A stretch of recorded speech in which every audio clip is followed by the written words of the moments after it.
ಕರ್ಕೊಂಬರ್ಬೇಕು, ಅವ್ರು ತಾಕತ್ತಿಲ್ವಾ ಕರ್ಕೊಂಬರಕ್ಕೆ, ಹೇಳ್ಕೊಂಬರ್ಬೇಕು ಹೋಗಿ ಇವರು.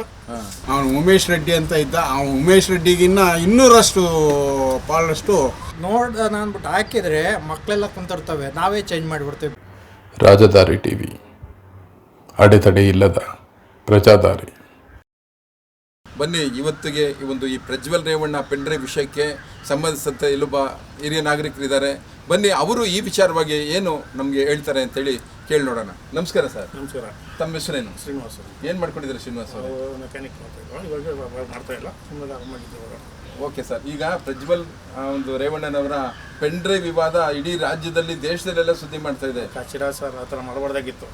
ಈಗ ಒಳ್ಳೆ ತಾತುಗಳಿಗೆ ಅವ್ರಿಗೆಲ್ಲ ಮರ್ಯಾದೆ ಹೋಯ್ತು, ಅಲ್ಟ್ ಮಾಡೋದು. ಇಂಥ ಕಚ್ಚಡ ಯಾಕೆ ಮಾಡಬೇಕಾಗಿತ್ತು? ಇದರಿಂದ ಕರ್ನಾಟಕದ ಸರಿ, ಇದು ಈ ಒಂದು ಪ್ರಜ್ವಲ್ ರೇವಣ್ಣನವರ ಒಂದು ಪೆಂಡ್ರೈವ್ ವಿಷಯ ಅಂತ ಹೇಳ್ಕೊಂಡು ಇದನ್ನ ರಾಜಕಾರಣಕ್ಕೆ ಏನಾದ್ರು ಬಳಸ್ಕೊಳ್ತಾ ಇದಾರ? ಹೌದು, ಡಿ ಕೆ ಶಿವಕುಮಾರ್ ಮೇನು ಅವ್ರದ್ದೇ ಪಾತ್ರ ಜಾಸ್ತಿ ಇರೋದು. ಅವರು ಮಾಡ್ಕೊಂಡೇ ಮಾಡಿರೋದು, ಇವ್ರಿಗೆ ಏನೋ ಮಾಡಿ ಮುಗಿಸ್ಬೇಕು ಅಂದ್ಬಿಟ್ಟು ಮಾಡ್ತಾ ಇರೋದು. ಇಷ್ಟು 5 ವರ್ಷದಿಂದ ಈ ಥರ ಹಾಕ್ಬಿಟ್ಟಿರ್ಲಿಲ್ಲ. ಅದು ಎಲೆಕ್ಷನ್ ಹಿಂದಿನ ದಿನವೇ ಇವನ್ನೆಲ್ಲ ಬರಬೇಕು ಲೆಕ್ಕ ಹಾಕಿ 5 ವರ್ಷದಿಂದ ಆಯ್ತಂತೆ, ಬಿಟ್ಟಿಲ್ಲ. ಇವಾಗ ಬಿಡ್ಬೇಕು ಅಂದ್ರೆ ಟಕ್ಕಂತ ಇಷ್ಟೊತ್ತಿಗೆ ರಾಜಕೀಯದ ಇದ್ರೇನೆ ಮಾಡೋಕ್ಕಾಗೋದು ಸರ್. ಮತ್ತೆ ಇದಕ್ಕೆ ಈಗ ಬಹಳಷ್ಟು ಜನ ಸ್ಟ್ರೈಕ್ ಮಾಡ್ತಾ ಇದ್ದಾರೆ, ಪ್ರತಿಭಟನೆ ಮಾಡ್ತಾ ಇದ್ದಾರೆ. ಹೌದು, ಪ್ರಧಾನಿ ಮೋದಿ ಅವರು ವಿಷಯ ಮಾತಾಡಿಲ್ಲ ಅಂತ. ಅಲ್ಲ, ಅವ್ರ್ಯಾಕೆ ಸರ್ ಮಾತಾಡ್ಬೇಕು? ಅವ್ರ್ಯಾಕೆ ಮಾತಾಡ್ಬೇಕು? ಅವ್ರಿಗೆ ಅದಕ್ಕೂ ಸಂಬಂಧನೇ ಇಲ್ಲ. ಅಲ್ಲ, ಹೆಣ್ಮಕ್ಳಿಗೆ ಅಷ್ಟು ಗೌರವ ಕೊಡುವಂತ ಭಾರತೀಯ ಜನತಾ ಪಕ್ಷ, ಭಾರತೀಯತೆ, ಭಾರತ ಅಂತ ಹೇಳೋರು ಈ ದೇಶದ ಹೆಣ್ಮಕ್ಳ ಬಗ್ಗೆ ಕಷ್ಟ ಬಂದಾಗ ಮಾತಾಡ್ಲಿಲ್ಲ ಅಂತ ಹೇಳ್ತಾರೆ. ಮಾತಾಡ್ತಾರೆ. ಇದು ಅವ್ರಿಗೂ ಇದಕ್ಕೂ ವಿಷಯನೇ ಇಲ್ವಲ್ಲ, ಮಾತಾಡೋದು ಇವ್ರು ಅವರೆಲ್ಲ ಮಾತಾಡ್ತಾರೆ. ಅವ್ರ್ಯಾಕೆ ಮಾತಾಡ್ಬೇಕು? ಪ್ರಧಾನಮಂತ್ರಿ ಯಾಕೆ ಮಾತಾಡ್ಬೇಕು? ಅಲ್ಲ, ಮಾಡ್ತಾ ಇರೋದು ಇವರು ರಾಜಕೀಯದವ್ರೆ. ಇವ್ರಿಗೆ ಆತಾಗ ಇವ್ರಿಗೆ ಅವ್ರನ್ನ ಇದು ಮಾಡಿ ತುಳಿಬೇಕು ಮಾಡ್ತಾ ಇರೋದು. ಇವ್ರು JDS ಮುಗಿಸ್ಬೇಕಂತ ಮಾಡ್ತಾ ಇರೋದು. ಡಿ ಕೆ ಶಿವಕುಮಾರ್, ಸಿದ್ದರಾಮಯ್ಯ ಎಲ್ಲ ಸೇರಿ ಮಾಡ್ತಾ ಇರೋದು. ಓಕೆ. ಈ ಕಳೆದ ಈ ಒಂದು ಪ್ರಕರಣದಲ್ಲಿ ಸರ್, ಪ್ರಜ್ವಲ್ ರೇವಣ್ಣ ಅವರು ವಿದೇಶಕ್ಕೆ ಪ್ರವಾಸದಲ್ಲಿ ಹೊಟ್ಟೋಗ್ಬಿಟ್ಟಿದ್ದಾರೆ. ಅವರು ಕರ್ಕೊಂಬರ್ಬೇಕು, ಅವ್ರು ತಾಕತ್ತಿಲ್ವಾ ಕರ್ಕೊಂಬರಕ್ಕೆ, ಹೇಳ್ಕೊಂಬರ್ಬೇಕು ಹೋಗಿ ಇವರು. ಅದು ಮಾಡೋಕ್ಕಾಗಲ್ವ ಈ ಸರ್ಕಾರಕ್ಕೆ? ಇದೆಲ್ಲ ಮಾಡ್ತಾರೆ, ಅದನ್ನು ಮಾಡ್ಬೇಕು, ಕರ್ಕೊಂಬರ್ಬೇಕು ಹೋಗಿ. ಅಲ್ಲ, ಹೇಳ್ತಾ ಇದ್ದಾರೆ ಸಿದ್ದರಾಮಯ್ಯನವ್ರು ಹೇಳ್ತಾ ಇದ್ದಾರೆ, ಮಾನ್ಯ ಮುಖ್ಯಮಂತ್ರಿಗಳು, ಹಾಗೆ ಗೃಹ ಸಚಿವ ಜಿ ಪರಮೇಶ್ವರ್ ಅವರು ಕೂಡ ಹೇಳ್ತಾ ಇದ್ದಾರೆ, ಕರ್ಕೊಬರ್ತೀವಿ, ಬಿಡೋದಿಲ್ಲ ಎಲ್ಲೇ ಹೋದ್ರು ಅಂತ. ಕರ್ಕೊಂಡ್ ಮಾಡ್ಬೇಕು, ತನಿಖೆ ಮಾಡಿ ಎಲ್ಲ ಮಾಡಿಸ್ಬೇಕು, ಗೊತ್ತಾಗುತ್ತೆ. ಅವ್ರು ಹೇಳ್ತಾರೆ, ಸಿದ್ದರಾಮಯ್ಯನವ್ರು ಹೇಳ್ತಾರೆ, ವಿದೇಶಕ್ಕೆ ಪಾಸ್ಪೋರ್ಟ್ ವೀಸಾ ಕೊಡೋದು ಕೇಂದ್ರ ಸರ್ಕಾರ, ಅವ್ರನ್ನ ತಡೆಬೇಕಾಗಿತ್ತು ಅಂತೇಳಿ.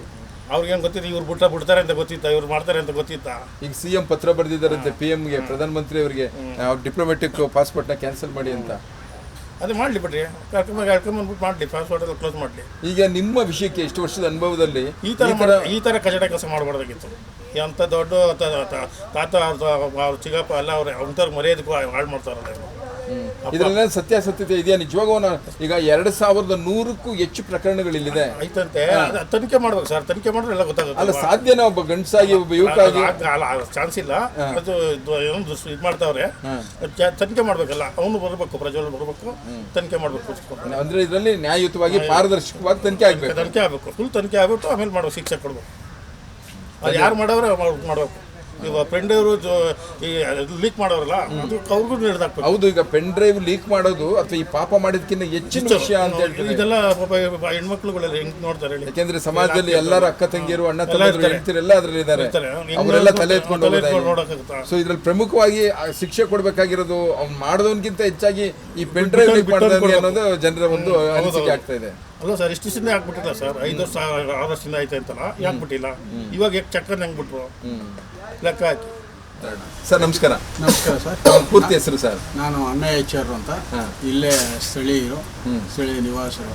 ಆದರೆ ಇವತ್ತಿನ ದಿವಸ ಪ್ರಜ್ವಲ್ ರೇವಣ್ಣವರು ಮತ್ತು ಅವರ ತಂದೆಯಾದಂಥ ರೇವಣ್ಣವ್ರು ಮಾಡಿರುವಂಥ ಕೆಟ್ಟ ಕೆಲಸಗಳು ಭಾಳ ನೀಚ ಕೆಲಸ.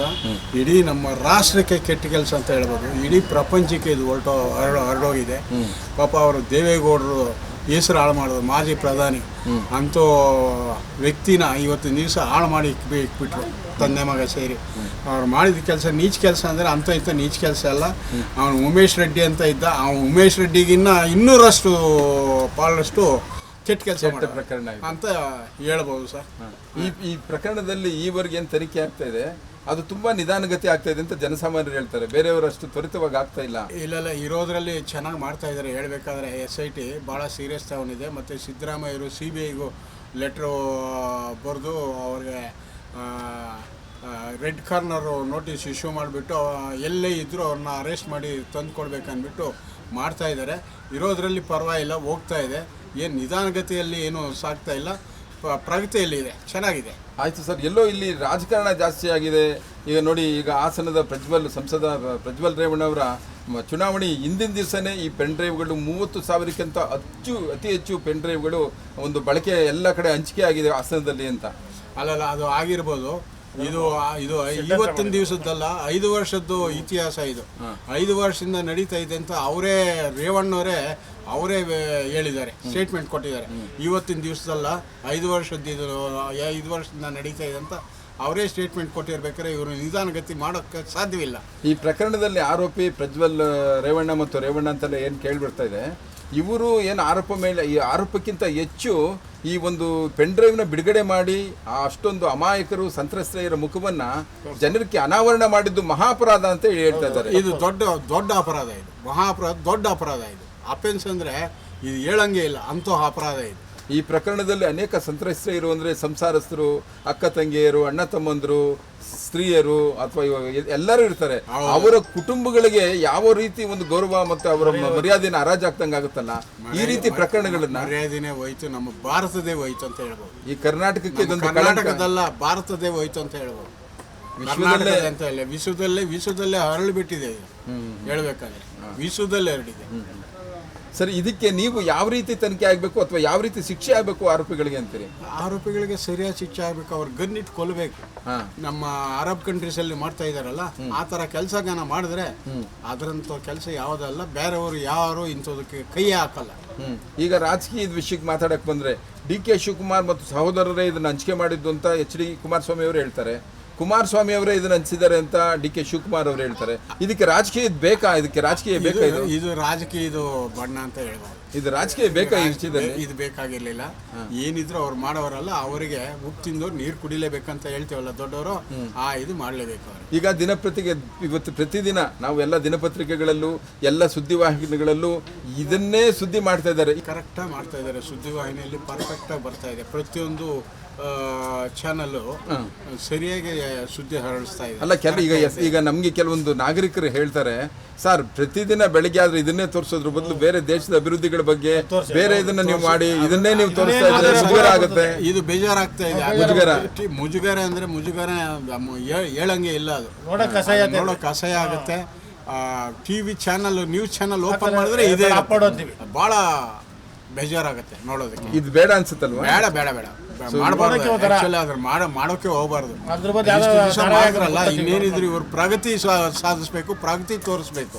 ಏನೇನು ಪ್ರಗತಿ ನಡೀತಾ ಇದೆ, ಅವರು ಯಾವ ಮಟ್ಟದಲ್ಲಿ ತನಿಖೆ ನಡೀತಾ ಇದೆ ಅನ್ನೋದನ್ನು ತೋರಿಸಿದ್ರೆ ಅದು ಬಹಳ ಉತ್ತಮವಾದ್ದು. ಎಲ್ಲ ಲೋಕಸಭಾ ಚುನಾವಣೆ ಪ್ರಚಾರಕ್ಕಿಂತ ಇವತ್ತು ಕರ್ನಾಟಕದಲ್ಲಿ ಇದೇ ಒಂದು 7ನೇ ತಾರೀಕು ಚುನಾವಣೆಯ ಪ್ರಚಾರಕ್ಕಿಂತ ಇದೇ ಪ್ರಚಾರ ಜಾಸ್ತಿ ಅಂತ.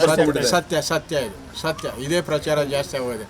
ಆ ಚುನಾವಣೆದು ಇಲ್ಲ, ಬೇರೆ ಅಭಿವೃದ್ಧಿ ಕೆಲಸಗಳದ್ದು ಇಲ್ಲ, ಎಂಥದ್ದು ಇಲ್ಲ. ಇದೇ ಪ್ರಚಾರ ಆಗಿದೆ. ದಯವಿಟ್ಟು ಇದನ್ನು ಸ್ಟಾಪ್ ಮಾಡಿಬಿಟ್ಟು ಅಭಿವೃದ್ಧಿ ಕೆಲಸಗಳು ಮತ್ತು ಚುನಾವಣೆದು ತೋರಿಸಲಿ, ಬೇರೆ ಯಾವ್ದಾದ್ರು ತೋರಿಸಲಿ. ಇದನ್ನು ಸ್ಟಾಪ್ ಮಾಡೋದು ಬಹಳ ಉತ್ತಮ ಅಂತ ಹೇಳ್ತೀನಿ. ಇವತ್ತು ಭಾರತೀಯ ಜನತಾ ಪಕ್ಷ ಏನು ಹೆಣ್ಣಿಗೆ ಗೌರವ, ಸಂಸ್ಕಾರ, ಸಂಸ್ಕೃತಿಗಳ ಬಗ್ಗೆ ಮಾತಾಡುವಂಥ ಪಕ್ಷ, ಆ ಪಕ್ಷದಲ್ಲಿ ಇವತ್ತು ನರೇಂದ್ರ ಮೋದಿ ಅವರು ನಮ್ಮ ಕರ್ನಾಟಕದಲ್ಲಿರುವಂಥ ಈ ಹಾಸನದ ಪೆನ್ ಡ್ರೈವ್ ವಿಷಯದ ಬಗ್ಗೆ ಇವರೆಗೂ ಮಾತೆತ್ತಿಲ್ಲ, ಧ್ವನಿ ಎತ್ತಿಲ್ಲ ಅನ್ನೋ ಒಂದು ಆರೋಪ ಇದೆ.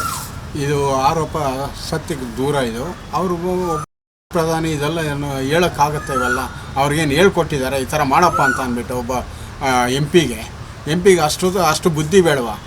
ಅವನೇನು ಇನ್ನೂ ಚಿಕ್ಕ ಜನಪ್ರತಿನಿಧಿ. MP ಅಂದರೆ ಏನು? ಭಾರತದಲ್ಲಿ MP ಅಂದರೆ ದೊಡ್ಡ ಪೋಸ್ಟಲ್ಲಿ ಇರೋವಂಥ ಮನುಷ್ಯ. ಈ 20 ಲಕ್ಷ ಜನಕ್ಕೆ ಅವನು ಪ್ರತಿನಿಧಿ ಆಗಿರೋವಂಥ ಮನುಷ್ಯ ಇವತ್ತಿನ ದಿವಸ ಇಂಥ ನೀಚ ಕೆಲಸ ಮಾಡಿದ್ದಾನೆ ಅಂದರೆ ಅವನಿಗೆ ಸರಿಯಾದ ಶಿಕ್ಷೆ ಆಗಬೇಕು ಅಂತ ಹೇಳ್ತೀನಿ. ಇದಕ್ಕೂ BJPಗೆ ಸಂಬಂಧ ಇಲ್ಲ, ಪ್ರಧಾನಿಗೂ ಇದಕ್ಕೂ ಸಂಬಂಧ ಇಲ್ಲ. ಪ್ರಧಾನಿ ಅವ್ರಿಗೆ ಏನು ನೀನು ಮಾಡಪ್ಪ ಅಂತ ಏನಾದರೂ ಹೇಳಿದ್ದಾರೆ? ಅವರು ಏನು ಹೇಳಿಲ್ವಲ್ಲ. ಏನು ಅಂದರೆ ಯಾವ TV ಚಾನಲ್ ಆನ್ ಮಾಡಿದ್ರೂ ಸಹ ಏನಾಗಿದೆ ಅಂತ ಹೇಳಿದರೆ, ಚಿಕ್ಕ ಮಕ್ಕಳು ಫ್ಯಾಮ್ಲಿ ಕುಂತ್ಕೊಂಡು ನೋಡೋಕ್ಕಾಗ್ತಾಯಿಲ್ಲ. ನಮಗೆ ನೋಡೋಣ ಅಂದ್ಬಿಟ್ಟು ಹಾಕಿದರೆ ಮಕ್ಕಳೆಲ್ಲ ಕುಂತಿರ್ತವೆ, ನಾವೇ ಚೇಂಜ್ ಮಾಡಿಬಿಡ್ತೀವಿ. ಬೇರೆ ಯಾವ್ದಾರ ಹಾಡು ಬೇರೆ ಏನಾರ ಬರ್ತಾ ಇರುತ್ತಲ್ಲ ಅದು ನೋಡ್ತೀವಿ. ನ್ಯೂಸ್ ಚಾನಲ್ಲೇ ಇವತ್ತು ನೋಡೋಕ್ಕಾಗ್ತಾಯಿಲ್ಲ, ಆ ಥರ ಮಾಡಿಬಿಟ್ಟಿದ್ದಾರೆ. ಯಾಕೆಂದರೆ ಬೇರೆ ಎಲ್ಲ ಇವತ್ತು ಬರಗಾಲ ಬಂದು ಎಷ್ಟು ರಾಜ್ಯದಲ್ಲಿ ಏನೇನು ಅನಾಹುತ ಆಗ್ತಾಯಿದೆ ಅದ್ರ ಬಗ್ಗೆ ತೋರಿಸ್ತಾನೆ ಇಲ್ಲ ಯಾವ ಚಾನಲವರು. ಏನು ತೋರಿಸ್ತಾ ಇದ್ದಾರೆ ಅಂದರೆ ಪ್ರಜ್ವಲ್ ರೇವಣ್ಣ ಏನು ಅದು ಏನು ಮಾಡಿದ್ದಾನೆ, ಅವ್ನಿಗೆ ಏನು ಶಿಕ್ಷೆ ಆಗಬೇಕು ಅದು ಗೌರ್ಮೆಂಟು ಒಂದು ರಚನೆ ಮಾಡಿದೆ. ಏನೋ ಗೌರ್ಮೆಂಟಿನ ಎನ್ಕ್ವೈರಿ ಮಾಡ್ತಾ ಇದ್ದಾರೆ. ಅದು ಮಾಡಿಬಿಟ್ಟು ತಪ್ಪಿಸ್ತಿದ್ರೆ ಅವ್ರಿಗೆ ಶಿಕ್ಷೆ ಆಗುತ್ತೆ. ಅದನ್ನು ಬಿಟ್ಬಿಟ್ಟು ಇವರು ಬೇರೆದನ್ನ ಬಿಟ್ಬಿಟ್ಟು ಅದನ್ನೇ ಹಿಡ್ಕೊಂಡು ಕುಂತ್ಕೊಂಡಿದ್ದಾರಲ್ಲ, ಯಾಕೆ ಅನ್ನೋದು ಗೊತ್ತಾಗ್ತಾ ಇಲ್ಲ ನಮಗೆ. ನಮಗೆ ಭಾಳ ಬೇಜಾರಾಗ್ತಾಯಿದೆ. ಟಿ ವಿ ನೋಡ್ಕೊಂಡು ಕುಂತ್ಕೊಳ್ಳೋಕ್ಕೆ ಬೇಜಾರಾಗುತ್ತೆ. ಆ ಥರ ಟಿ ವಿ ಆನ್ ಮಾಡೋಕ್ಕೆ ಬೇಜಾರಾಗ್ಬಿಟ್ಟೈತೆ. ಆಫ್ ಮಾಡಿ ಇಟ್ಬಿಡೋಣ ಅಂತ ಇದಾಗುತ್ತೆ. ನಮ್ಮ ಮನಸ್ಸಿಗೆ ಇಷ್ಟ. ಖಂಡಿತ ಹೌದು. ಇದೊಂದು ಕಳಂಕ ಪ್ರಾಯವಾದಂಥ ವಿಷಯ ಇದು. ಅಲ್ಲ, ಅದು ಕಳಂಕ ಇದೆ. ಅವ್ರಿಗೆ ಏನು ಅವ್ರು ಮಾಡಿರೋ ತಪ್ಪಾಗಿರೋದನ್ನ ಮಾಡಿದಾರೆ ತಪ್ಪು ಅಂತ ಇದು ಏನು ತನಿಖೆ ಮಾಡ್ತಾ ಇದ್ದಾರೆ ತಪ್ಪು ಅಂತ ಆದಮೇಲೆ ಸಾಬೀತಾದಮೇಲೆ ಕೋರ್ಟ್ ಇದೆ, ಏನು ಶಿಕ್ಷೆ ಕೊಡೋಕ್ಕೆ ಅವ್ರು ಇದ್ದಾರೆ. ಕಾನೂನುಬದ್ಧವಾಗಿ ಅವ್ರು ಶಿಕ್ಷೆ ತಗೊಳ್ಳಿ, ಏನು ಕೊಡುತ್ತೆ ಅದು ಅನುಭವಿಸ್ಲಿ. ಅವರು ತಪ್ಪು ಮಾಡಿರೋ ಶಿಕ್ಷೆ ಆಗಲಿ, ಅದನ್ನ ಬಗ್ಗೆ ಯಾರೂ ಇದಾಗಲ್ಲ. ಬೇರೆ ಎಲ್ಲ ಇವಾಗ ಬೇರೆದನ್ನ ತೋರಿಸಿ. ಇವಾಗ ಬರಗಾಲ ಬಂದು ಎಷ್ಟು ಜನ ಸಾಯ್ತಾ ಇದ್ದಾರೆ, ರೈತರಿಗೆ ಎಷ್ಟು ಅನಾನುಕೂಲ ಆಗ್ತಾ ಇದೆ, ಅದ್ರ ಬಗ್ಗೆ ತೋರಿಸಿ. ನೋಡಿ, KRS ಅಲ್ಲಿ ನೀರಿಲ್ಲ ಅಂತವ, ತಮಿಳ್ನಾಡಿಂದ ನೀರು ಬೇಕು ಅಂತ ಕೇಳ್ತಾ ಇದ್ದಾರೆ, ಅದ್ರ ಬಗ್ಗೆ ತೋರಿಸಿ. ಯಾಕೆ ತೋರಿಸ್ತಾ ಇಲ್ಲ ನೀವು? ಇದು ಇಂಥ ಬರಗಾಲ ಟೈಮಲ್ಲಿ ತಮಿಳ್ನಾಡಲ್ಲೂ ನೀರು ಬೇಕು ಅಂತ ಇದು ಮಾಡಿದ್ದಾರೆ, ಬೇಕು ಅಂತ. ನೀವು ಅದನ್ನ ಬಗ್ಗೆ ತೋರಿಸಿ. ಯಾಕೆ ಕೇಳ್ತಾ ಇದ್ದಾರೆ? ಇಲ್ಲೇ ಬರಗಾಲ ಐತೆ, ಬೆಂಗಳೂರಲ್ಲಿ ಕುಡಿಯೋಕ್ಕೆ ನೀರಿಲ್ಲ, ಬರೀ ಟ್ಯಾಂಕರ್ ಓಡಾಡ್ತವೆ ಎಲ್ಲ ಕಡೆನೂ. ಇಂಥ ಟೈಮಲ್ಲಿ ನೀರು ಕೇಳ್ತಾರೆ, ಅದ್ರ ಬಗ್ಗೆ ಹೋರಾಟ ಮಾಡಿ. ಯಾಕೆ ಹೋರಾಟ ಮಾಡ್ತಾ ಇಲ್ಲ ನೀವು? ಅಲ್ಲೂರಾ? ಇದು ನಮ್ಮ ಅನಿಸಿಕೆ ಸರ್. ಖಂಡಿತ ಸರ್. ಓಕೆನಾ ಸರ್? Okay, thank you. ನೋಡಿ, ಮಾಧ್ಯಮಗಳ ಒಂದು ಅತಿರೇಕ, ಜನಗಳಿಗೆ ಬೇಡವಾದ ವಿಷಯಗಳನ್ನ ಹಚ್ಚುವಂಥದ್ದು, ಸೊ ಇವನ್ನ ಮಾಡಬಾರ್ದು ಅಂತ ಹೇಳೋದು, ಮತ್ತು ಜನರಿಗೆ ಬೇಕಾದಂಥ ಮಾಹಿತಿಗಳನ್ನು, ರೈತರ ಸಮಸ್ಯೆಗಳನ್ನು, ಮಳೆಯ ಮತ್ತು ಅಭಾವ ಮತ್ತು ಅದರ ಪರಿಸ್ಥಿತಿಗಳನ್ನು, ಪ್ರತಿಕೂಲ ಪರಿಸ್ಥಿತಿಗಳನ್ನು ಇವತ್ತು ಹೇಳಬೇಕಾದ್ದು ಮಾಧ್ಯಮಗಳ ಕರ್ತವ್ಯ ಅಂತ ಮಾಧ್ಯಮಗಳನ್ನು ಪ್ರಜ್ಞೆ ಜಾಗೃತಗೊಳಿಸುವಂಥ ಒಂದು ಒಳ್ಳೆಯ ಮಾತನ್ನು ನಾಗರಿಕರಿಂದ ಹೇಳ್ತಾ ಇದ್ದಾರೆ. ಅವ್ರಿಗೆ ಅನಂತ ಧನ್ಯವಾದ. Thank you sir.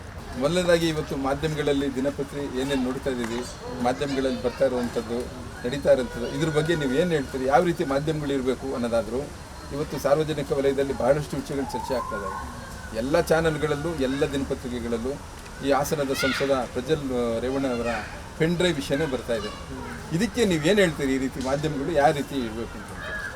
ಮಾಧ್ಯಮಗಳು ಯಾವತ್ತೂ ರಿಯಲ್ ಫ್ಯಾಕ್ಟ್ನ ಎತ್ತಿ ತೋರಿಸ್ಬೇಕು, ಅದೇ ಅದರದ್ದು ವರ್ಕ್. ಅದು ಎಷ್ಟು ಚೆನ್ನಾಗಿ ನಡೀತೆ ಅದರ ಮೇಲೆ ಆ ಮಾಧ್ಯಮವೂ ಚೆನ್ನಾಗಿರುತ್ತೆ, ನನ್ನ ಅನಿಸಿಕೆ. ಹೌದು, ಸರಿ ತೋರಿಸ್ಬೇಕು. ಇವತ್ತು ವೆದರ್ ಕೆಟ್ಟದ್ದಾಗಲಿ ಒಳ್ಳೇದಾಗಲಿ, ಅದು ಒಳ್ಳೇದಾದ್ರೆ ಒಳ್ಳೇದು ತೋರಿಸ್ಲಿ, ಕೆಟ್ಟದ್ದಾದ್ರೆ ಕೆಟ್ಟದ್ದು ತೋರಿಸ್ಲಿ. ಕೆಟ್ಟದ್ದು ಮಾಡ್ತಾ ಇದ್ದಾರೆ ಅಂತ ಬಿಟ್ಟು ತೋರಿಸ್ಬೇಕು. ಅದನ್ನು ಒಳ್ಳೇದು ಮಾಡ್ತಾರೆ, ಒಳ್ಳೇದು ತೋರಿಸ್ಬೇಕು. ಜನ ಒಳ್ಳೆಯವರು ಇದ್ದಾರೆ ಅಂತ ಅದನ್ನು ತೋರಿಸ್ಬೇಕು. ಅಂದರೆ ಮಾಧ್ಯಮ ಅಂದರೆ ಏನಂದರೆ ಇಟ್ ಈಸ್ ಎ ರಿಯಾಲಿಟಿ ಅಷ್ಟೇ. ಆ ರಿಯಾಲಿಟಿನ ಹಾಗೆ ಇಟ್ಕೊಂಡು ಹೋಗ್ಬೇಕು ಅದನ್ನು.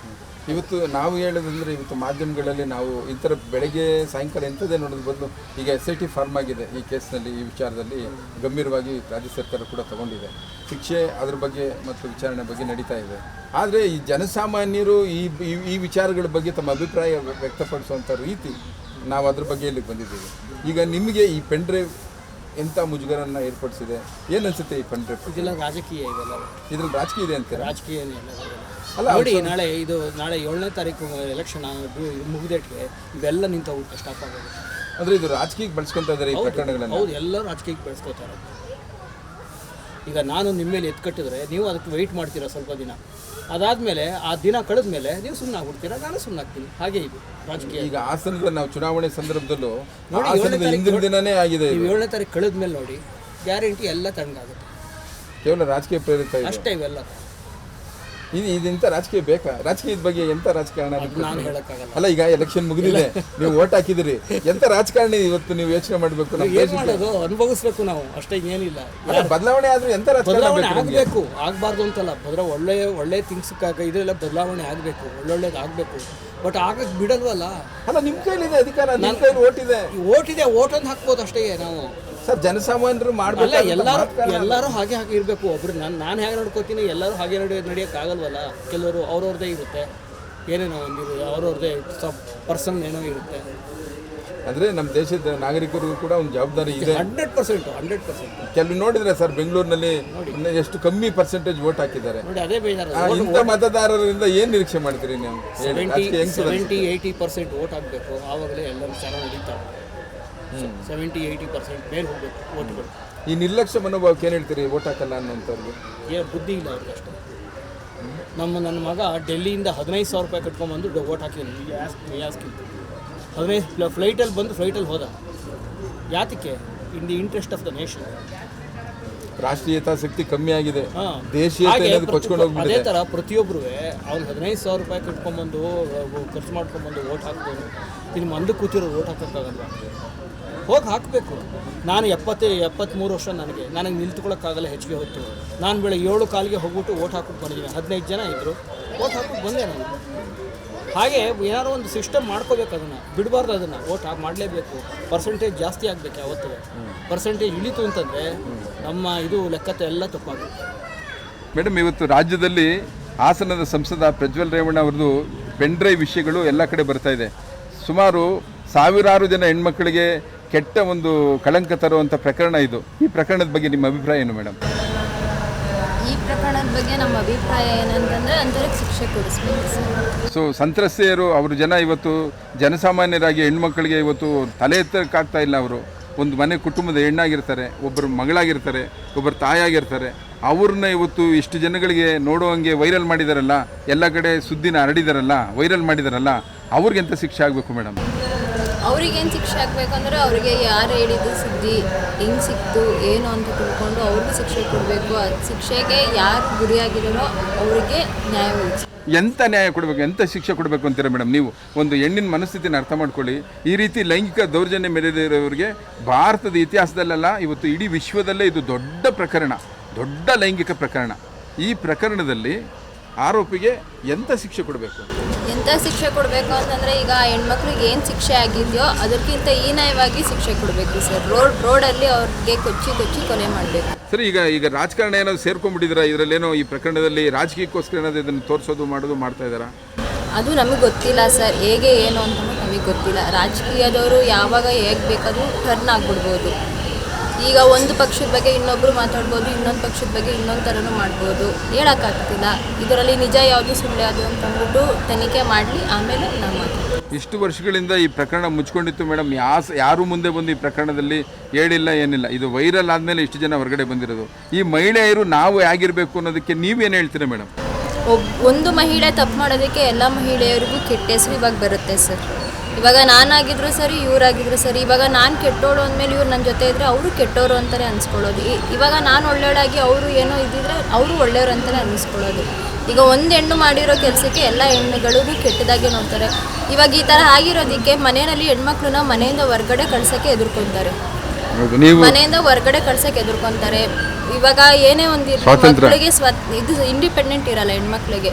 ಇವಾಗ ಹೆಣ್ಮಕ್ಳು ಎಲ್ಲ ಫೀಲ್ಡಲ್ಲೂ ಧೈರ್ಯ ಮಾಡಿ ನಾವು ಎಲ್ಲ ಫೀಲ್ಡಲ್ಲೂ ಇರಬೇಕು ಅಂತ ಬರ್ತಿದ್ದಾರೆ. ಈ ಥರ ಆಗೋದು ನೋಡಿ ಯಾವುದು ಬೇಡ ಏನು ಬೇಡ ಅಂತ ಅಂದ್ಬಿಟ್ಟು ಹೆಣ್ಮಕ್ಳನ್ನ ಮನೆಯಿಂದ ಹೊರಗಡೆ ಕಳ್ಸೋಕ್ಕೆ ಪೇರೆಂಟ್ಸ್ಗಳು ಎದುರ್ಕೊತಾರೆ ಸರ್. ಸರಿ ಮೇಡಮ್, ಈಗ ರಾಜಕಾರಣಿಗಳು ಅಂದರೆ ಬರೀ ಹಣ ಈ ಥರ ನಡೀತಾ ಇತ್ತು.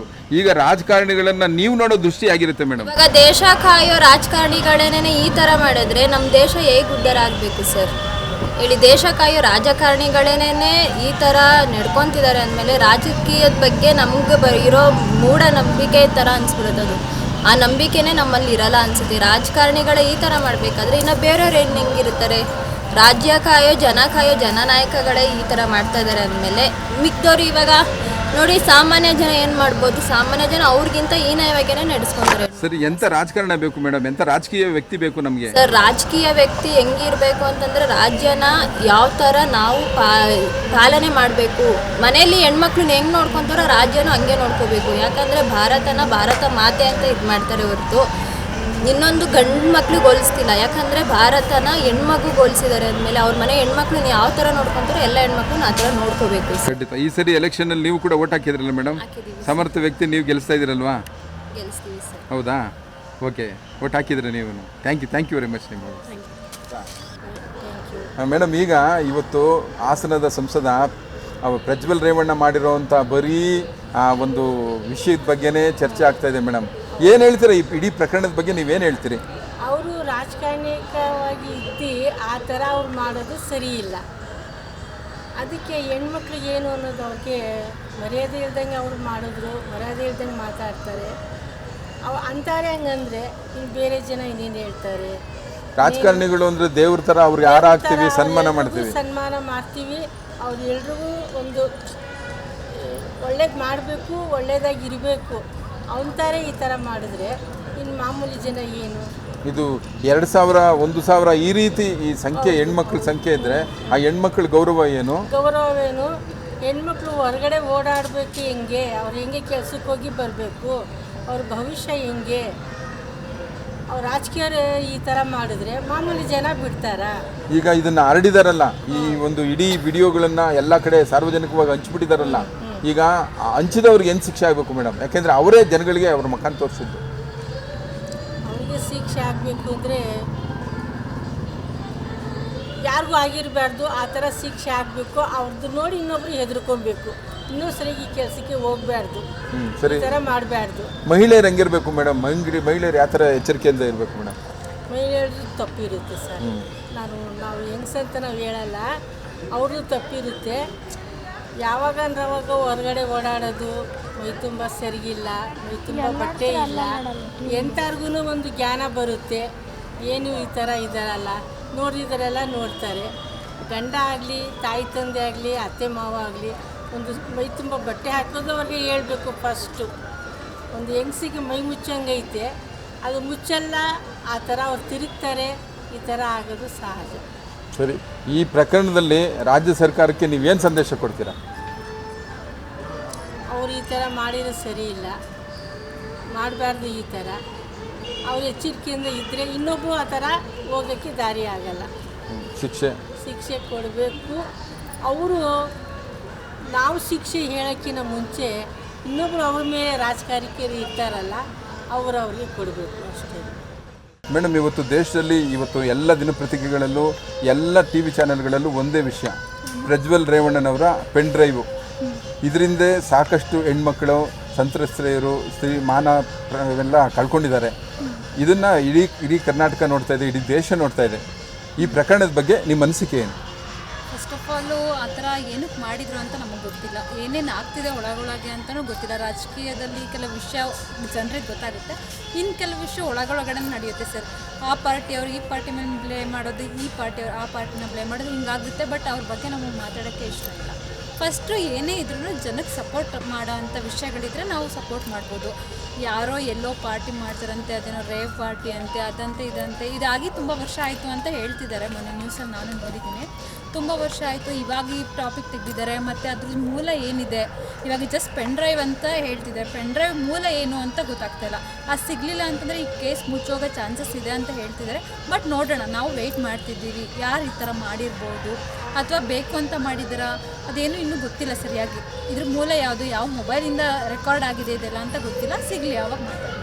ಆಗೊಂದು ವೇಳೆ ಈ ಪ್ರಕರಣದಲ್ಲಿ ತಪ್ಪು ಸತ್ಯಾಸತ್ಯತೆ ಹೊರಗಡೆ ಬಂದ ಮೇಲೆ ಅಥವಾ ಆರೋಪಿಗೆ ಎಂಥ ಕಠಿಣ ಶಿಕ್ಷೆ ಇರಬೇಕು ಅಂತ ನಿಮ್ಮ ಜನದ ಹೆಣ್ಮಕ್ಳು ಮಾನ ಕಳೆದಿದ್ದಾನೆ ಅಂದರೆ ಅವ್ನಿಗೆ ಗಲ್ಲಿಗೆ ಆಗಬೇಕು ಸರ್, ಇಲ್ಲಾಂದರೆ ಚಪ್ಪಲಿ ತೊಗೊಂಡು ಹೊಡಿಬೇಕು ಎಲ್ಲ ಹೆಣ್ಮಕ್ಳು ಸೇರಿ. ಸೊ ಹೆಣ್ಮಕ್ಳಿಗೆ ಇವಾಗ ಎಲ್ಲರೂ ಅದೇ ಹೇಳ್ತಿದ್ದಾರೆ, ಶಕ್ತಿ ಯೋಜನೆ ಅಂತ ಬಿಡುಗಡೆ ಮಾಡಿದರು ಹೆಣ್ಮಕ್ಳಿಗೋಸ್ಕರ. ಸೊ ಮಾಡಿ ಏನು ಯೂಸ್ ಸರ್? ಮಾನ ಪ್ರಾಣಕ್ಕೆ ಇದು ಸೆಕ್ಯೂರಿಟಿ ಇಲ್ಲ ಅಂದಮೇಲೆ ಅದೆಲ್ಲ ಮಾಡಿ ಏನು ಯೂಸು ಸರ್? ನಾವು ದುಡಿತೀವಿ, ನಾವು ತಿಂತೀವಿ, ಅವರೆಲ್ಲ ಬೇಕು ಅಂತ ನಾವು ಯಾರೂ ಕೇಳಿಲ್ಲ. ಅಟ್ಲೀಸ್ಟ್ ಈ ಥರ ಆರೋಪಿ ಸಿಕ್ಕಿದ್ದಾನೆ ಅಂತ ಗೊತ್ತದು, ಇನ್ನೂ ಆರೋಪಿ ಅಷ್ಟೇ, ಅಪರಾಧಿ ಅಂತ ಏನು ಕನ್ಸಿಡರ್ ಆಗಿಲ್ಲ ಅಲ್ವಾ? ಸೊ ನೋಡೋಣ, ಅವನೇ ಏನಾದರೂ ಅಪರಾಧಿ ಆಗಿದ್ದರೆ ಅದಕ್ಕೆ ಕೋರ್ಟ್ ಶಿಕ್ಷೆ ಕೊಡಬೇಕು. ಮೇಲ್ನೋಟಕ್ಕೆ ಇದರಲ್ಲೆಲ್ಲೋ ರಾಜಕಾರಣ ಇದೆ, ವಿರೋಧ ಪಕ್ಷದವ್ರ ಕೈವಾಡ ಇದೆ ಅಂತ ಅನಿಸ್ತದೆ ಏನಾದರೂ? ಅಂದರೆ ಅದು ಇದ್ರೂ ಇರ್ಬೋದು, ಇಲ್ಲದೇನೆ ಇದ್ರೂ ಇರ್ಬೋದು, ಹೇಳೋಕ್ಕಾಗಲ್ಲ. ನಮ್ಗೆ ಗೊತ್ತಿಲ್ಲ ಅಲ್ವಾ? ಸತ್ಯಾಸತ್ಯ ಎರಡನ್ನೂ ಯಾರನ್ನೂ ಹೊರಗೆ ತರಲ್ಲ. ಸುಮ್ಮನೆ ಅವ್ರ ಬಗ್ಗೆ ಇವ್ರು ಹೇಳ್ತಾರೆ, ಇವ್ರ ಬಗ್ಗೆ ಅವ್ರು ಹೇಳ್ತಾರೆ, ಬಟ್ ಯಾವುದೂ ಕ್ಲಿಯರಾಗಿ ನಮ್ಗೆ ಹೇಳಿಲ್ಲ. ಮೇಡಮ್, ಈ ವಿಡಿಯೋದಲ್ಲಿ ಸಾವಿರಾರು ಜನ ಹೆಣ್ಮಕ್ಳು ಬೆತ್ತಲಾಗಿದ್ದಾರೆ, ಅವ್ರ ಮಾನಗಳನ್ನು ಕಳ್ಕೊಂಡಿದ್ದಾರೆ. ಆ ಹೆಣ್ಮಕ್ಳ ಇಡೀ ಕುಟುಂಬಗಳು ಕಣ್ಣೀರಲ್ಲಿ ಕೈ ತೊಳಿತಾ ಇದ್ದಾವೆ. ಇವತ್ತು ಆ ಸಂತ್ರಸ್ತೆಯರ ಬಗ್ಗೆ ನಿಮಗೆ ಏನು ವಿಚಾರ? ಇಲ್ಲ, ಅವರಿಗೆ ತಕ್ಕನಾಗಿರೋಂಥ ನ್ಯಾಯ ಸಿಗಲೇಬೇಕು. ಅವ್ರ ಪರವಾಗಿ ನಾವೆಲ್ಲ ಹೆಣ್ಮಕ್ಳು ನಾವಿದ್ದೀವಿ ಅವ್ರ ಪರವಾಗಿ. ಸೊ ಯಾರು ಆ ಥರ ಮಾಡಿದ್ದಾರೆ, ಅವ್ರ ಮಾನ ಯಾರ್ಯಾರು ಹೊರಗೆ ಹರಾಜು ಹಾಕಿದ್ದಾರೆ, ಅವರಿಗೆಲ್ಲ ತಕ್ಕ ಶಿಕ್ಷೆ ಆಗಬೇಕು ಸರ್. ಇವತ್ತು ಈ ಸಂಸದ ಪ್ರಜ್ವಲ್ ರೇವಣ್ಣನವರ ಈ ಪ್ರಕರಣದಲ್ಲಿ ಎಲ್ಲಾದರೂ ರಾಜಕೀಯ ಹಸ್ತಕ್ಷೇಪ ಇದೆಯಾ? ಯಾಕೆಂತಂದರೆ ಹಾಸನದ ಮತದಾನದ ಹಿಂದಿನ ದಿನ ಇಡೀ ಪ್ರಕರಣ ಎಲ್ಲರಿಗೂ ಗೊತ್ತಾಗಿದೆ ಮತ್ತು ಎಲ್ಲರಿಗೂ ಕೂಡ 30,000ಕ್ಕೂ ಹೆಚ್ಚು ಪೆನ್ ಡ್ರೈವ್ಗಳನ್ನು ಹಂಚಿಕೆ ಮಾಡಿದ್ದಾರೆ ಅಂತ ಹೇಳ್ತಾರೆ. ಹಾಗಾದರೆ ಇದನ್ನು ಮಾಡಿರೋರು ಯಾರು? ಇದರಲ್ಲಿ ರಾಜಕಾರಣ ಇಲ್ವಾ? ರಾಜಕಾರಣ ಇದ್ರೂ ಇರ್ಬೋದು ಸರ್, ಹೇಳಲಿಕ್ಕಾಗೋದಿಲ್ಲ. ಅದು SIT ತನಿಖೆ ಆದಮೇಲೆ ಗೊತ್ತಾಗುತ್ತೆ ಸರ್ ಏನಾಗಿದೆ ಅಂತ. ಈಗ HD ಕುಮಾರಸ್ವಾಮಿ ಅವರು ಮಾಜಿ ಮುಖ್ಯಮಂತ್ರಿಗಳು, DK ಶಿವಕುಮಾರ್ ಅವ್ರ ಬ್ರದರ್ಸ್ ಇದನ್ನು ಮಾಡಿದ್ದಾರೆ ಅಂತ ಆರೋಪ ಮಾಡ್ತಾ ಇದ್ದಾರೆ. DK ಶಿವಕುಮಾರ್ ಅವ್ರ ಬ್ರದರು DK ಸುರೇಶ್ ಅವರು ಕುಮಾರಸ್ವಾಮಿ ಅವರೇ ಇದನ್ನು ಮಾಡಿದ್ದಾರೆ ಅಂತ ಹೇಳ್ತಾ ಇದ್ದಾರೆ. ಸೊ ಹಂಗಾದ್ರೆ ಇದರಲ್ಲಿ ರಾಜಕೀಯ ಇಲ್ವಾ? ರಾಜಕೀಯ ಇರುತ್ತೆ ಸರ್, ಇದು ಹಂಗೆ ಇರೋದಕ್ಕೆ ಅದು ರಿಸಲ್ಟ್ ಬರೋಕ್ಕಿಂತ ಮುಂಚೆಗೆ ಆ ಥರ ಮಾಡಿ ಪೆನ್ ಡ್ರೈವ್ ಬಿಟ್ಟಿದ್ದಾರೆ ಸರ್. ಇವರ ಈ ರಾಜಕೀಯಕ್ಕೆ ಬಲಿಯಾದವರು ಇವತ್ತು 2,000ಕ್ಕೂ ಹೆಚ್ಚು ಸಂತ್ರಸ್ತೆಯರು, ಅವರು ಮಾನಹರಣ ಆಗಿದೆ. ಅವರು ಟಿವಿನ ಇಡೀ ವಿಡಿಯೋನ ಇಡೀ ಸಮಸ್ತ ಕರ್ನಾಟಕ ದೇಶ ಎಲ್ಲ ವಿದೇಶ ನೋಡಿದೆ. ಅವರ ಮಾನ ಪ್ರಾಣನ ಇವತ್ತು ಎಲ್ಲವನ್ನ ನೋಡಿದಂಥವ್ರು ಇವತ್ತು ಅವ್ರು ಹೆಂಗೆ ತಲೆ ಎತ್ಕೊಂಡು ಬದುಕಬೇಕು? ಆ ಸ್ತ್ರೀ ಸಮುದಾಯಕ್ಕೆ ಏನು ಹೇಳ್ತೀರಿ ನೀವು? ತಲೆ ಎತ್ತಿ ಬದುಕಲಿಕ್ಕೆ ಸಾಧ್ಯತೆ ಇಲ್ಲ ಸರ್. ಈ ಥರ ಅವರು ಮಾಡ್ಬಿಡ್ದಾಯ್ತು ಪ್ರಜ್ವಲ್ ಅವರು, ಮತ್ತು ಇವರು ಬೇರೆ ಅವ್ರ ಆಪೋಸಿಟ್ ಆಗಿ ಅವರು ಪೆನ್ ಡ್ರೈವ್ ಎಲ್ಲ ಬಿಡ್ಬಿಡ್ತಾಯಿತ್ತು. ತಪ್ಪು ಕೆಲಸ ಮಾಡಿದ್ದಾರೆ ಸರ್. ಸೊ ಈ ಆರೋಪದಲ್ಲಿ ಆಗೊಂದು ವೇಳೆ ಪ್ರಕರಣ ಸತ್ಯಾಸತ್ಯತೆಯಲ್ಲಿ ನಾಳೆ ದಿನ ಆರೋಪದಲ್ಲಿ ಅಪರಾಧಿ ಅಂತ ಸಾಬೀತಾದರೆ ಆ ವ್ಯಕ್ತಿಗೆ ಎಂಥ ಶಿಕ್ಷೆ ಕೊಡಬೇಕು ಅಂತ ನಿಮ್ಮ ಅನಿಸಿಕೆ ಸರ್? ಸರ್, ನಮ್ಮ ಸಂವಿಧಾನದಲ್ಲಿ ಏನು ಅಳವಡಿಸಿರ್ತಾರೆ ಆ ಥರ ಶಿಕ್ಷೆ ಆಗಲೇಬೇಕು ಸರ್ ಅವ್ರಿಗೆ. ಸೊ ಈಗ ಯಾಕೆಂದ್ರೆ ಪ್ರಬುದ್ಧರು ಸಂಸದರಾಗಿ ಸೇವೆ ಸಲ್ಲಿಸಿರೋರು ಈ ರೀತಿ ಕೆಲಸ ಮಾಡಬಾರ್ದು ಸರ್. ಹೌದು, ಯಾಕಂದ್ರೆ ಅವರು ಟೀಮ್ ಲೀಡರ್ ಆಗಿರ್ತಾರೆ. ಲೀಡರ್ ಆ ಥರ ಮಾಡಿದರೆ ಬೇಲಿನ ಎದ್ದು ಹೊಲ ಮೇದಂಗೆ ಆಗುತ್ತೆ ಸರ್. ಆ ಥರ ಮಾಡಬಾರ್ದು ಸರ್, ತಪ್ಪು ಸರ್. ಅದು ನಾವು ಸ್ತ್ರೀಗೆ ಒಂದು ಗೌರವ ಇಟ್ಕೊಂಡಿದ್ದೀವಿ ನಮ್ಮ ಕರ್ನಾಟಕದಲ್ಲಿ ಸರ್. ಹೇಳಿ ಕೇಳಿ ಇವರು ಎಚ್ ಡಿ ದೇವೇಗೌಡರು ಮೊಮ್ಮಗ. ಸೊ ಎಚ್ ಡಿ ದೇವೇಗೌಡರು ಮಾಜಿ ಪ್ರಧಾನಿಗಳು, ಕರ್ನಾಟಕಕ್ಕೆ ಇಡೀ ಕರ್ನಾಟಕಕ್ಕೆ ಒಬ್ಬರೇನೆ ಮಾಜಿ ಪ್ರಧಾನಿಗಳು. ಹೌದು ಸರ್, ಅವರು ದೇವರಿದ್ದಂಗೆ ಬಿಡಿ ಸರ್ ದೇವೇಗೌಡರು. ಅವ್ರ ಬಗ್ಗೆನೇ ಮಾತಾಡಂಗಿಲ್ಲ. ಇವ್ರದ್ದು ತನಿಖೆ ಆದಾಗ ಗೊತ್ತಾಗುತ್ತೆ ಸರ್ ನಮ್ಮ ರೇವಣ್ಣ. ಈ ಪ್ರಕರಣದಿಂದ ದೇವೇಗೌಡರಿಗೆ ಮತ್ತು ಕುಮಾರಸ್ವಾಮಿಯ ಜನಪ್ರಿಯತೆಗೆ ಏನಾದರೂ ಕಳಂಕ ಬಂತು ಅಂತ ನಿಮ್ಗೆ ಅನಿಸ್ತಾ ಇದೆಯಾ? ಹೌದು ಸರ್, ಅವರು ಯಾಕಂದರೆ ಮೊಮ್ಮಗ ಆಗಿರೋದ್ರಿಂದ ಕಳಂಕ ಆಗುತ್ತೆ ಸರ್ ದೇವೇಗೌಡರಿಗೆ. ಎಲ್ಲಿ ಪಾಪ ಅವರು ತಲೆ ಎತ್ತಿ ನಡೆಯೋ ರಾಜ ಥರ ಈಗ ಇದೊಂದು ಇದಾಗಿರೋದ್ರಿಂದ ಅವ್ರಿಗೆ ಸ್ವಲ್ಪ ಕಳಂಕ ಆಗಿದೆ. ಈ ಪ್ರಕರಣದಲ್ಲಿ ಪ್ರಧಾನಿ ಮೋದಿ ಅವರು ಸ್ವಲ್ಪನೂ ಕೂಗು ತೆಗಿತಾ ಇಲ್ಲ, ಬಾಯಿ ತೆಗಿತಾ ಇಲ್ಲ. ತಮ್ಮ ಬಿಜೆಪಿ JDS ಮೈತ್ರಿಯ ಒಂದು ಪ್ರಕರಣದಲ್ಲಿ ಅವರೆಂದೂ ಈ ವಿಚಾರದ ಬಗ್ಗೆ, ಹೆಣ್ಣಿಗೆ ನೋವಾಗಿರೋದ್ರ ಬಗ್ಗೆ ಮಾತಾಡ್ತಿಲ್ಲ. ಇದ್ರ ಬಗ್ಗೆ ನೀವೇನು ಹೇಳ್ತೀರಿ? ಇದ್ರ ಬಗ್ಗೆ ಸರ್ ಅವರು ಅದೇ ತನಿಖೆ ಆದರೆ ಗೊತ್ತಾಗುತ್ತೆ. ಅವರು ಯಾಕಂದರೆ ಸಾಕ್ಷಿ ಇಲ್ದಲೇ ಏನೋ ಇದು ಮಾಡೋಕ್ಕಲ್ಲ ಅಂತ ವೆಯ್ಟ್ ಮಾಡ್ತಿದ್ದಾರೆ ಸರ್. ಓಕೆ, ಧನ್ಯವಾದಗಳು sir. Thank you sir. Sir, ಇವತ್ತು ಈ ಕರ್ನಾಟಕದಲ್ಲಿ ಈ ಪ್ರಕರಣ ಪ್ರಜ್ವಲ್ ಪ್ರಕರಣ ಬಂದಿದೆ, ಬೆಳಕಿಗೆ ಬಂದಿದೆ.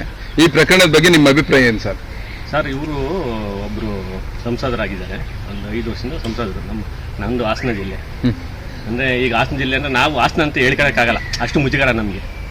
ಎಲ್ಲೂ ಹಾಸನದಾರು ಅಂತ ಹೇಳ್ಕೊಳಕ್ಕಾಗಲ್ಲ. ಯಾರಾದರೂ ನೀವು ಹಾಸನನ, ನೀವು ಪ್ರಜ್ವಲ್ ರೇವಣ್ಣರ ಅವ್ರಿಗೆ ಹಾಕಿದ್ರೆ ಓಟು ಅಂತ ಎಲ್ಲ ಕೇಳ್ತಾರೆ, ಕ್ವಶನ್ ಕೇಳ್ತಾರೆ. ಇಡೀ ದೇಶಕ್ಕೆ ಇದು ಕಳಂಕ. ಇಡೀ ದೇಶದಲ್ಲೇ ಇವರು ಪ್ರಜ್ವಲ್ ರೇವಣ್ಣ ಅಂದರೆ ಎಲ್ಲರೂ ಹೇಳ್ತಿದ್ದಾರೆ. ಅದರಿಂದ ನನಗೆ ಒಂಥರ ಮುಜುಗರ ಆಗ್ತಿದೆ ಸರ್. ಅದನ್ನ ಅವರು ಸಂಸದರು ಮಾಡಬಾರ್ದಾಗಿತ್ತು. ಇದು ಅಪರಾಧ ಸರ್. ಆದ್ರೆ ಹೌದೌದು ವೈರಲ್ ಆಗಿದೆ. 2190 ಅವರು SIT ತನಿಖೆಯಿಂದ ಅವರು ಪ್ರಚಾರ ಮಾಡಿಕೊಡ್ಲಿ. ಅವರು 2190 ಅಂದ್ರೆ ತುಂಬಾ ಅಗಾಧ ಸರ್. ಸರ್, ನಾನು ಹೇಳೋದಷ್ಟೇ, ಒಂದು ರೇಪ್ ಆಗಿರೋ ಒಂದು ಮಹಿಳೆಗೆ ಸಂತ್ರಸ್ತೆ ಆದ್ರೂ, ಅವ್ರು ಯಾರೇ ಒಬ್ಬ ಸಾಮಾನ್ಯ ಮನುಷ್ಯನಿಂದ ಆದ್ರೂ ಅದು ಅಪರಾಧನೇ. ಅವ್ರು 2190 ಅಂದ್ರೆ ಹೌದೌದು, ಇಡೀ ವಿಶ್ವದಲ್ಲೇ ಇದೆ, ಮೊದಲನೇ ದಾಖಲೆ ಮಾಡಿದೆ. ಅದಲ್ಲದೆ ಇನ್ನೊಂದು ನಾನು ನಿಮ್ಮನ್ನು ಕೇಳ್ತೀನಿ, ದಯಮಾಡಿ ಕೇಳಿಸ್ಕೊಳ್ಳಿ. ಈ ಪ್ರಕರಣದಲ್ಲಿ ಅವರು ಸಂಸದರಾಗಿದ್ದು ಕೇವಲ 1500 ದಿನಗಳಿಗಷ್ಟೇ, ಹೆಚ್ಚು ಕಮ್ಮಿ. ಹೌದೌದು, ಅಷ್ಟು ದಿನದಲ್ಲಿ ಇಷ್ಟು ಪ್ರಕರಣ ಮಾಡೋಕೆ ಸಾಧ್ಯವಿಲ್ಲ ಸರ್. ಇದು ನಡೆದಿರೋದು ಮುಂಚೆ ಇದು ಬಂದು ರಾಜಕೀಯ ಪ್ರೇರಿತವಾಗಿರುತ್ತೆ. ರಾಜಕೀಯ ಪ್ರೇರಿತ ಅದು ಅಂದ್ರೆ ಕಾಂಗ್ರೆಸ್ ಇಂದ ಇರ್ಬೋದು, ಅವ್ರ ಹಿಂದೆ ಪಕ್ಷದಲ್ಲಿ ಇರ್ಬೋದು. ಅವರು ಇದನ್ನ ತಂದಿರತಕ್ಕಂಥದ್ದು, ಇದು ಪ್ರಕರಣ ತಂದಿರತಕ್ಕಂಥದ್ದು ಪಕ್ಷದಿಂದ ಆಗಿರತಕ್ಕಂಥದ್ದು, ರಾಜಕೀಯ ಪ್ರೇರಿತವಾಗಿ ಇದು ಆಗಿರತಕ್ಕಂಥದ್ದು. ಅದರಿಂದ ಇದು ಅಂದ್ರೆ ಅವ್ರು ಮಾಡಬಾರ್ದಾಗಿತ್ತು. ಈ ನಮ್ಮ ಸಂಸದರು ಈ ಪ್ರಕರಣದಲ್ಲಿ ಆಗ್ಬಾರ್ದಾಗಿತ್ತು. ರಾಜಕಾರಣಿಗಳಾದ್ರೆ ಆಗ್ಲಿ, ಈ ಹೆಣ್ಮಕ್ಳನ್ನ ತಮ್ಮ ರಾಜಕೀಯ ಪ್ರತಿಷ್ಠೆಗೆ ಅಥವಾ ಗೆಲುವಿಗೆ ಈ ಹೆಣ್ಮಕ್ಳ ಮಾನನ ಬೀದಿಗೆ ಹಂಚುವಂತ ಕೆಲಸವನ್ನ, ಅವರನ್ನ ಬೀದಿಗೆ ತೋರಿಸುವಂತ, ವೈರಲ್ ಮಾಡುವಂತ ಸುದ್ದಿನ ರಾಜಕಾರಣಿಗಳಾದ್ರೂ ಮಾಡ್ಬೋದಾ ಸರ್? ರಾಜಕಾರಣ ಅಲ್ಲ ಸರ್, ಯಾರಾದ್ರೂ ಎಲ್ಲ ನಾನಾದ್ರೂ ಅವ್ರು ತಪ್ಪು ಮಾಡಿದ್ದಾರೆ ಅಂದ್ರೆ, ಒಬ್ಬ ಸಂಸದ ತಪ್ಪು ಮಾಡಿದ್ದಾರೆ ಅಂತಂದಾಗ ನಾನು ಅದನ್ನ ಎತ್ತಿ ತೋರಿಸ್ಬೋದು. ಇವ್ರು ಈ ತರ ಮಾಡಿದ್ದಾರೆ ಅಂತ ಹೇಳ್ಬಿಟ್ಟು ಅದು ಎತ್ತಿ ತೋರಿಸ್ಬೋದು. ಆಯ್ತಾ? ನಾನು ಸಾಮಾನ್ಯ ಪ್ರಜೆ, ನನಗೇನು ಶಿಕ್ಷೆ ಕೊಡ್ತಾರೆ ಅದೇ ಶಿಕ್ಷೆ ಅವ್ರಿಗೂ ಕೊಡಬೇಕು ಅಲ್ವಾ ಸರ್? ಇಲ್ಲಿ 2 ವಿಷಯ ಇದೆ ಸರ್. ಒಬ್ಬ ಆರೋಪಿ ಮತ್ತೆ ವೈರಲ್ ಮಾಡಿದಂತ ವ್ಯಕ್ತಿ, ಇದರಲ್ಲಿ ಯಾರಿಗೆ ಹೆಚ್ಚು ಶಿಕ್ಷೆ ಆಗ್ಬೇಕು ಸರ್? ಆರೋಪಿಗೂ ಶಿಕ್ಷೆ ಆಗ್ಬೇಕು ಸಹಜವಾಗಿ. ಈ ವೈರಲ್ ಮಾಡಿ ಇಷ್ಟು ಜನರ ಮಾನ ಕಳೆದ್ರಲ್ಲ ಸರ್, ಅವ್ರಿಗೇನು ಶಿಕ್ಷೆ ಆಗ್ಬೇಕಲ್ಲ? ಅಲ್ಲ, ಅವರು ಶಿಕ್ಷೆ ಆಗ್ಬೇಕು, ಅವ್ರಿಗೆ ಹೆಚ್ಚಿನ ಶಿಕ್ಷೆ ಆಗ್ಬೇಕು ಅಂತ ನಮ್ಗೆ ರಾಜಕೀಯ ಈಗ ಜನಸಾಮಾನ್ಯರು ಹೇಳ್ತಾ ಇರೋದಂದ್ರೆ, ಈ ಸುದ್ದಿನ ವೈರಲ್ ಮಾಡಿ ಅಷ್ಟು ಜನ ಹೆಣ್ಮಕ್ಳ ಮುಖವನ್ನ ನಗ್ನವಾಗಿ ಬೆತ್ತಲೆಯಾಗಿ ಜನಗಳಿಗೆ ತೋರಿಸಿದಂಥದ್ದು ಮಹಾಪರಾಧ ಅನ್ನೋದು ವಿಚಾರ. ಇದಕ್ಕೆ ಏನ್ ಹೇಳ್ತೀರಿ ನೀವು? ಹೌದು ಸರ್, ಅದು ಅಂದ್ರೆ ಇಬ್ರಿಗೂ ಆಗ್ಬೇಕು. ಫಸ್ಟ್ ಅಪರಾಧಿ ಬಂದು ನಮ್ಮ ಪ್ರಜ್ವಲ್ ರೇವಣ್ಣ ಆಗ್ತಾರೆ. ನೆಕ್ಸ್ಟ್ ಅಪರಾಧಿ ಬಂದು ಅವ್ರು ಯಾರು ವೈರಲ್ ಮಾಡಿದಾರೆ ಅವ್ರು ಆಗ್ತಾರೆ. ಒಂದು ಮಹಿಳೆಯ ಭಾರತೀಯ ಸಂಸ್ಕೃತಿಯಲ್ಲಿ ಮಹಿಳೆಯನ್ನ ನಾವು ಗೌರವದಿಂದ ಕಾಣ್ತಾ ಇದೀವಿ. ಗೌರವ ಇದೆ. ಗೌರವದಿಂದ ಕಾಣ್ತಿದ್ದೀವಿ. ಆದ್ದರಿಂದ ಇದನ್ನು ವೈರಲ್ ಮಾಡಿರೋರಿಗೂ ಶಿಕ್ಷೆ ಆಗಬೇಕು. ಫಸ್ಟ್ ಆಫ್ ಆಲ್ ಆಗಬೇಕಾಗಿರೋದು ಪ್ರಜ್ವಲ್ ರೇವಣ್ಣ ಅವರನ್ನು ಈ ಪಕ್ಷದಿಂದ ಅಲ್ಲ ಸರ್, ಅವ್ರು ಪಕ್ಷದಿಂದ ಉಚ್ಚಾಟನೆ ಮಾಡಿದ್ದಾರೆ, ದೇಶದಿಂದ ಉಚ್ಚಾಟನೆ ಮಾಡಬೇಕು. ಅವರು ಗೆದ್ದರೂ, ಪ್ರಜ್ವಲ್ ರೇವಣ್ಣ ಗೆದ್ದರೂ ಅದು ನಾವು ಇದು ಎಲೆಕ್ಷನ್ ಮತ್ತೆ ಮಾಡಲೇಬೇಕಾಗುತ್ತೆ, ಎಲೆಕ್ಷನ್ ಆಗಲೇಬೇಕಾಗುತ್ತೆ. ಅಂದರೆ ಸಾಬೀತಾಗಬೇಕು, ಇದೆಲ್ಲ ಸಾಬೀತಾಗಿದೆ, ಸೊಸೈಟಿ ತನಿಖೆಯಿಂದ ಸಾಬೀತಾದಾಗ ಅವರು ಉಚ್ಚಾಟನೆ ಆಗುತ್ತೆ. ಆಮೇಲೆ ಅವ್ರ ಸಂಸತ್ಗೆ ಅರ್ಹನೇ ಅಲ್ಲ. ಹೌದು, ಖಂಡಿತ sir. Thank you sir. Thank you very much sir. Rajadari TV, ಅಡೆತಡೆ ಇಲ್ಲದ ಪ್ರಜಾದಾರಿ.